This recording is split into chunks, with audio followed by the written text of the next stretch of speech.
नमस्कार, मैं हूं आपके साथ सृष्टि शेखर पांडे और आप देख रहे हैं न्यूज 18 का डिजिटल प्लेटफॉर्म।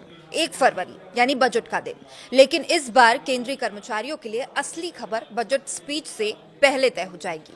31 जनवरी 2026 की रात तक जैसे ही लेबर ब्यूरो दिसंबर 2025 का एआईसीपीआई डेटा जारी करेगा, वैसे ही ये साफ हो जाएगा कि जनवरी 2026 में महंगाई भत्ता यानी कि डीए कितने पर लॉक होगा। और संकेत बिल्कुल साफ है, डीए सीधे 60% पहुंचने वाला है। लेकिन अब सवाल ये है कि क्या सिर्फ 2% की बढ़ोतरी या 8वां वेतन आयोग से पहले सैलरी स्ट्रक्चर में ये बड़ा मोड़ है।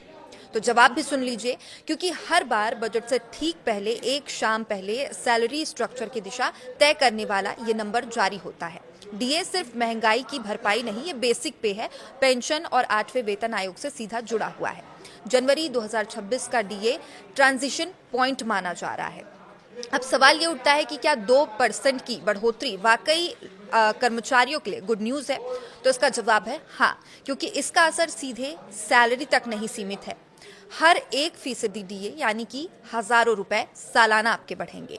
डीए बढ़ा तो सैलरी बढ़ेगी, पेंशन भी बढ़ेगी और इसके साथ ही एरियर की भी उम्मीद है। छोटा प्रतिशत है, लेकिन लाखों परिवारों का ये के ऊपर ये बड़ा असर डालेगा। अब सवाल ये भी है कि क्या 60% डीए होने से सैलरी में फर्क कितना पड़ेगा? सीधे कैश इन हैंड बढ़ेगा, ये इसका जवाब है। उदाहरण समझिए कि अगर आपका बेसिक पे 50,000 है और मौजूदा जो डीए है वो 58% है, तो आपको इसमें 29,000 ऐड होते हैं। अगर नया डीए 60% हो जाता है तो इसमें आपके 30,000 ऐड होते हैं, यानी कि हर महीने के 1,000 ज़्यादा और सालाना 12,000 रुपये ज़्यादा। तो सीधा फायदा पेंशनर्स के लिए भी है, 700 से 1,000 तक की इसमें मासिक बढ़ोतरी की संभावना है। अगर आप केंद्रीय कर्मचारी या पेंशनर हैं तो इसका मतलब क्या है वो भी जान लीजिए। आपकी सैलरी जनवरी 2026 से बढ़ेगी और एरियर का फायदा आपको मिल सकता है। 8वें वेतन आयोग की बेसलाइन मजबूत होगी, लेकिन ध्यान रखें कि ये जो डीए है वो 7वें वेतन आयोग का आखिरी बड़ा स्टेप हो सकता है। अब सवाल ये भी उठता है कि जनवरी 2026 का डीए इतना स्पेशल आखिर क्यों माना जा रहा है?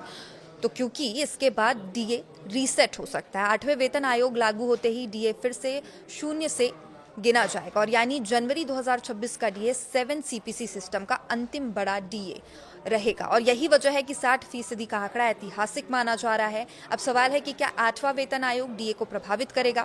तो पूरी तरह नई बेसिक पे तय होगी और पुराना डीए नई सैलरी में एडजस्ट होगा। फिर डीए की नई गिनती शुरू होगी और इसलिए जनवरी 2026 का डीए फाइनल रेफरेंस पॉइंट बन जाता है।